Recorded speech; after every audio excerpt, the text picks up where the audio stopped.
ಶುಭ್ಮನ್ ಗಿಲ್ ನಾಯಕತ್ವದ ಭಾರತದ ಯುವ ಕ್ರಿಕೆಟ್ ತಂಡ ಇಂಗ್ಲೆಂಡ್ ವಿರುದ್ಧದ 5 ಪಂದ್ಯಗಳ ಟೆಸ್ಟ್ ಸರಣಿಯನ್ನು 2-2 ಅಂತರದಿಂದ ಡ್ರಾ ಮಾಡಿಕೊಂಡಿದೆ.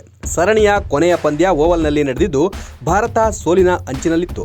ಮೊಹಮ್ಮದ್ ಸಿರಾಜ್ ಮತ್ತು ಪ್ರಸಿದ್ಧ ಕೃಷ್ಣ ಅವರ ಬೌಲಿಂಗ್ ಇಡೀ ಪಂದ್ಯವನ್ನೇ ತಿರುಗಿಸಿತು.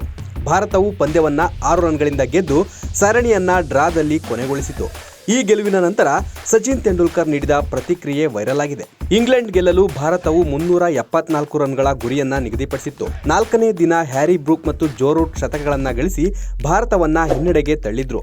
ಭಾರತ ತಂಡವು ಸೋಲುತ್ತದೆ ಎಂದು ಭಾವಿಸಿತ್ತು. ಇಬ್ರು ಔಟ್ ಆದಾಗ ಭಾರತ ಮತ್ತೆ ಚೇತರಿಸಿಕೊಂಡಿತು.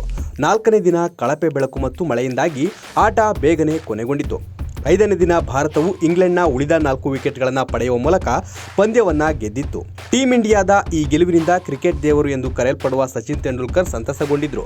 ಪಂದ್ಯವನ್ನ ವೀಕ್ಷಿಸಿದ ನಂತರ ತಮ್ಮ ಸಂತೋಷವನ್ನ ವ್ಯಕ್ತಪಡಿಸಿದ್ರು. ಮೊಹಮ್ಮದ್ ಸಿರಾಜ್ ಈ ಪಂದ್ಯವನ್ನ ಗೆಲ್ಲುವಲ್ಲಿ ದೊಡ್ಡ ಪಾತ್ರ ವಹಿಸಿದ್ದಾರೆ. ಅವರು 2ನೇ ಇನ್ನಿಂಗ್ಸ್ನಲ್ಲಿ 5 ವಿಕೆಟ್ಗಳನ್ನು ಪಡೆದಿದ್ರು. ಅಷ್ಟೇ ಅಲ್ಲದೆ ಮೊದಲ ಇನ್ನಿಂಗ್ಸ್ನಲ್ಲಿ 4 ವಿಕೆಟ್ಗಳನ್ನು ಸಹ ಪಡೆದಿದ್ರು.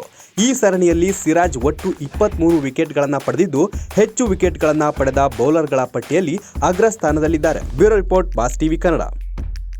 ಲೇಟೆಸ್ಟ್ ಹಾಗೂ ಇಂಟ್ರೆಸ್ಟಿಂಗ್ ಸುದ್ದಿಗಳಿಗಾಗಿ ಬಾಸ್ ಟಿವಿ ಕನ್ನಡ ಚಾನೆಲ್ನ ಸಬ್ಸ್ಕ್ರೈಬ್ ಮಾಡಿ. ಹಾಗೆಯೇ ಬೆಲ್ ಐಕಾನ್ ಪ್ರೆಸ್ ಮಾಡಿ. ಇದರ ಜೊತೆಗೆ ಫೇಸ್ಬುಕ್, ಇನ್ಸ್ಟಾಗ್ರಾಮ್, ಎಕ್ಸ್ನಲ್ಲೂ ಮಿಸ್ ಮಾಡದೆ ಫಾಲೋ ಮಾಡಿ.